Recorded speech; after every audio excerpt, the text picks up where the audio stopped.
इस कार्यक्रम के पुण्यार्जक हैं श्री 1008 पार्श्वनाथ दिगंबर जैन मंदिर समिति, पंजीकृत, सुभाष चौक, मंगल बाजार, लक्ष्मी नगर, दिल्ली। निवेदक सकल जैन समाज, सुभाष चौक, मंगल बाजार, लक्ष्मी नगर, दिल्ली। व्यक्ति अपनी संपत्ति को छिपा के रखता है, कभी दूसरे को दिखाता नहीं है कि हमारे पास देख लो तुम इतनी संपदा है। वो स्वयं देखने में आए वो बात अलग, लेकिन कभी कोई व्यक्ति अपनी संपत्ति को दूसरे को नहीं दिखाता है, और अगर दिखाई तो भय लग जाता है कि कहीं कोई चोर न लूट ले जाए। तो कोतवाल ने भी सोचा कि अरे ये कैसा मानव है कि क्या कोई अपनी संपत्ति ऐसे रात्रि में लेकर के भागता है। जब उसको देखा तो समझ गया कि ये चोर होना चाहिए, और उसने पकड़ने के लिए उसका पीछा किया। उसने भागना प्रारंभ कर दिया। संयोग की बात कि वह भी भागते भागते उसी सेठ के तंबू में घुस गया। उसने सोचा कि अगर कोतवाल पकड़ लेगा तो राजा के यहाँ दंड तो एक ही होगा। क्या होगा कि फांसी पर लगा दो, मरना ही होगा, दूसरा तो कोई उपचार होगा नहीं। और प्रायः करके देखा जाता है कि राजतंत्र में कानून व्यवस्था बड़ी दृढ़ रहती है। क्यों रहती है? क्योंकि वहां कोई कानून नहीं होता है, वहां कोई धारा नहीं होती है, वहां तो एक ही कार्य होता है। क्या होता है?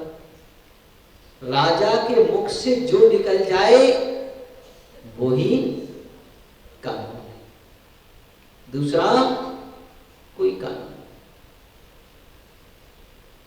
और प्रायः करके राजा लोग दंड व्यवस्था बड़ी ऊंची रखते थे, जिससे कि दूसरा व्यक्ति भी देख करके उसे डरे, भयभीत रहे। यदि ऐसा अपराध करेंगे तो दंड ये मिलेगा। हो लेकिन प्रजातंत्र में दंड व्यवस्था बड़ी लचीली होती है, क्योंकि प्रजा के अनुसार कार्य हो रहा, इसलिए वहां बड़ी लचीली होती है। और इस तरह की व्यवस्था को देख करके वह भी डर के मारे भागा कि अगर इस कोतवाल ने पकड़ लिया तो मृत्यु निश्चित है, अब कोई बचा नहीं पाएगा। और वह भाग करके सीधे जाकर के वह उस सेठ के तंबू में प्रवेश कर दिया और जोर से चिल्लाने लगा, मुझे बचाओ। तो पीछे से कोतवाल भी प्रवेश कर गया और उसने कहा कि ये चोर है, ये मणियां लेकर के भाग रहा है। तो देख तो सेठ जी ने भी लिया और समझ वो भी गए कि वास्तव में ये चोर है। लेकिन उन्होंने कहा कि अगर इसको चोर कह देंगे तो धर्म की हानि हो, उपहास हो। लोग कहेंगे कि ऐसे भी लोग होते हैं कि धर्मात्मा का वेश बनाकर चोरी करते हैं। आगे आने वाले समय में कोई इन पर विश्वास नहीं करेगा, इन पर धर्मात्माओं पर कोई विश्वास नहीं करेगा। और तब सेठ ने सोचा कि कहीं ऐसा ना हो कि धर्मात्माओं के ऊपर लोगों का विश्वास उठ जाए, और अगर लोगों का विश्वास उठ गया तो धर्म ही समाप्त हो जाएगा।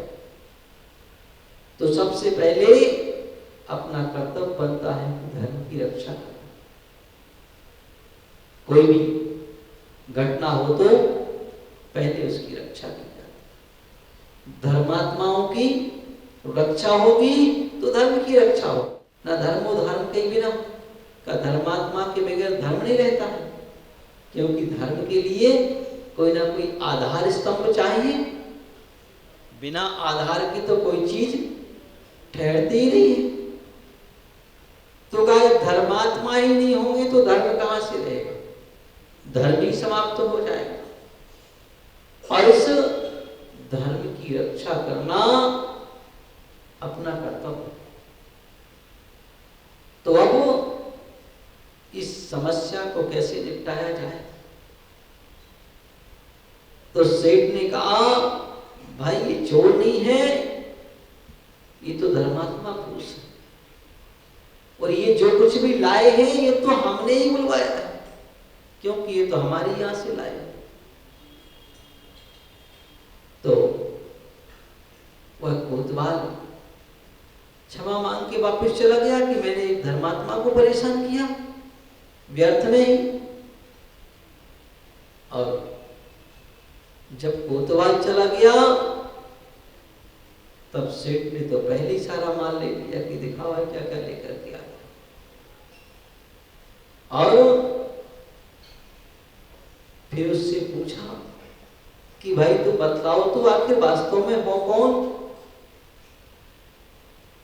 और इस तरह का भेष क्यों बनाया, कारण क्या है?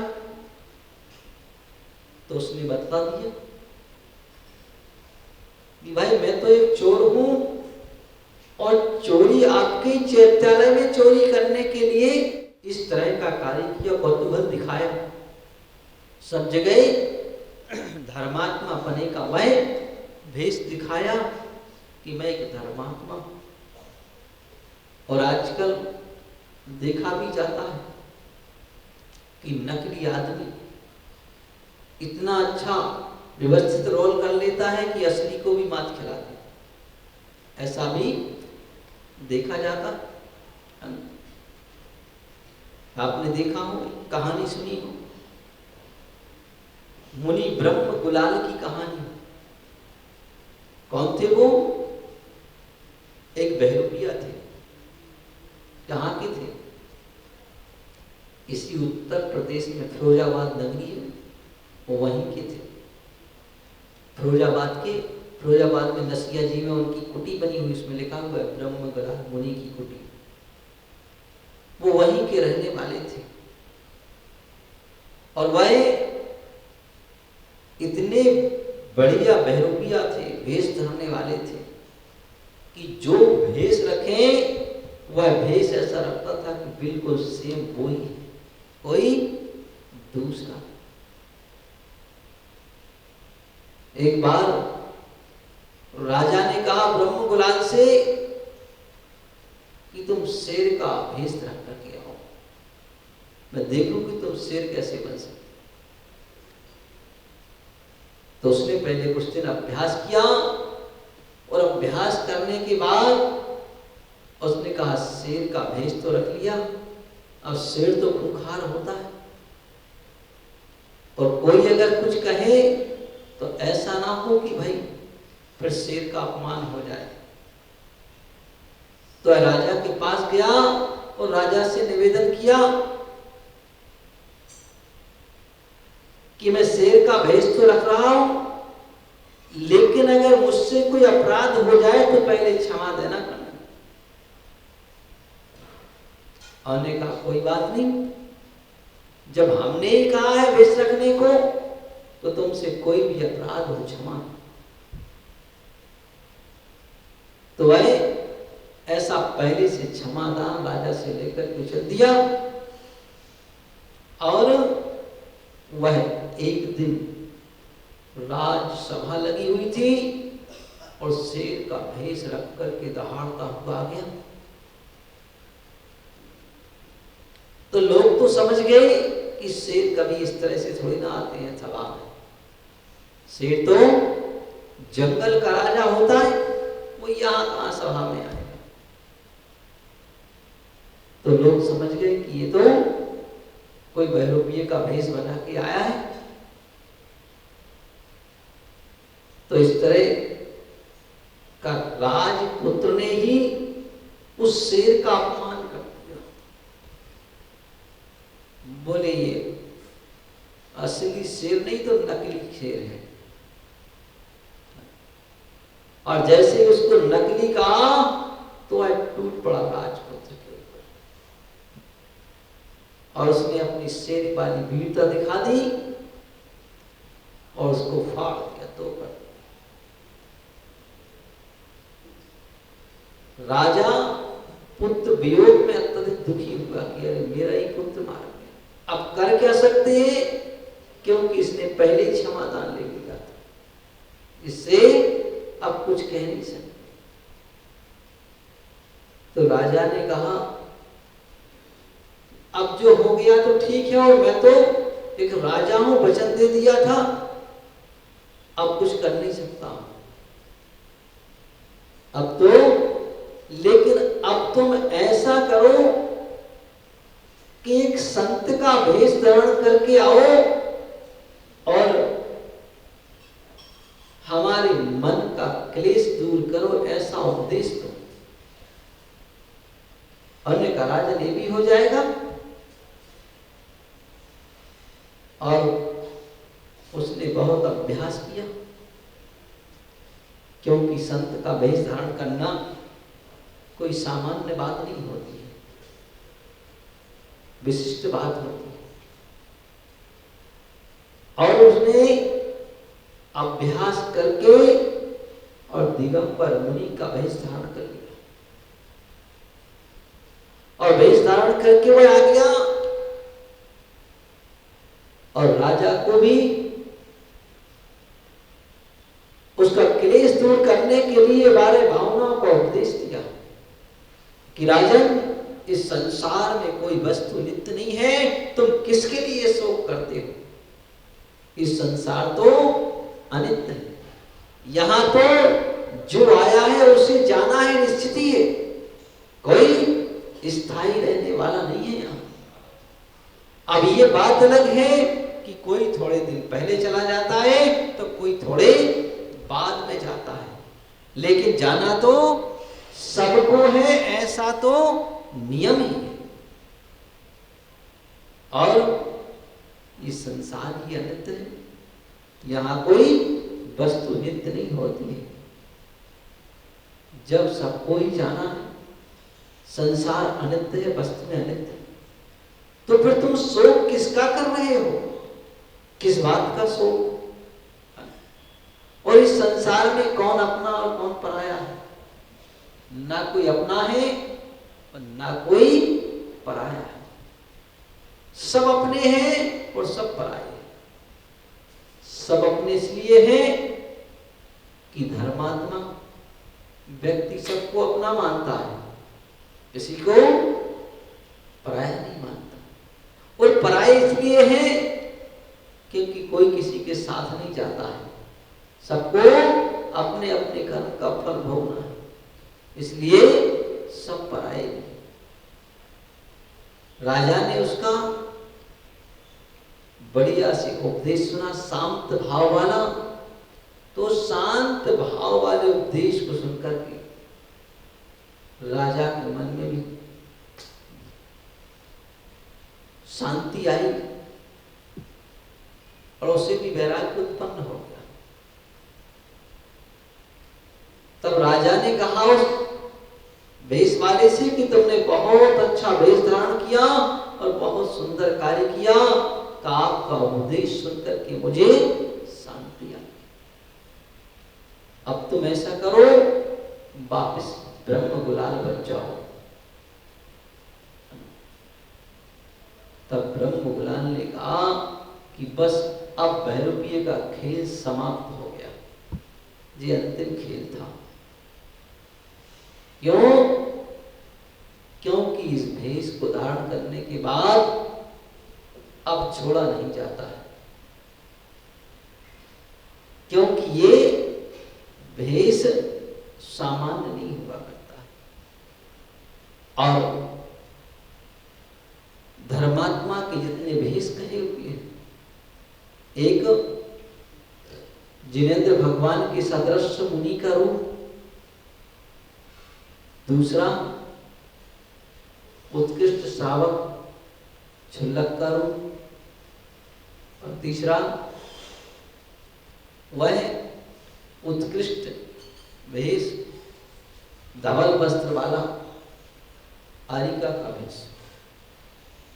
बस जिन आगम में ये तीन ही वेश गए, चौथा कोई नहीं कहा। ऐसे कहा कि इन तीनों वेशों को धरने के बाद फिर इनको कभी अपने जीवन में छोड़ने का नाम नहीं लिया। कभी कोई विशिष्ट परिस्थिति हो तो बात अलग है, अन्यथा वह कार्य नहीं। तो ऐसे जब उसने धारण किया तो राजन से कहा कि अब ये वापिस जाने वाला भेष नहीं, धारण हो गया मतलब हो गया। तो वह मुनि बनकर के और तपस्या करने लगे, जिन्होंने की एकमात्र भेष बहरूपीय के रूप में बनाया था,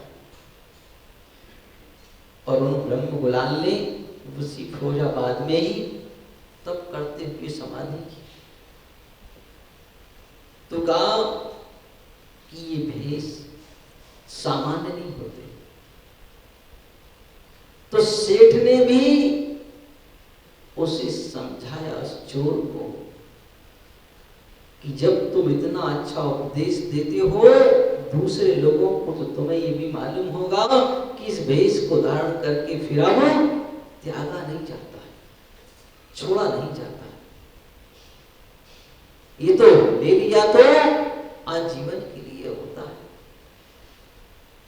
और सेठ के समझाने पर का उसे भी बात समझ में आ गई, इसको चोर को भी समझ में आ गई, क्योंकि उसने उस चर्या का अभ्यास भी कर रखा था। ऐसा तो नहीं कि नहीं था, क्योंकि इसने वेश धारण किया, लोगों को आकर्षित किया, तो कुछ अभ्यास भी किया होगा, और ऐसा अभ्यास भी कर रखा था।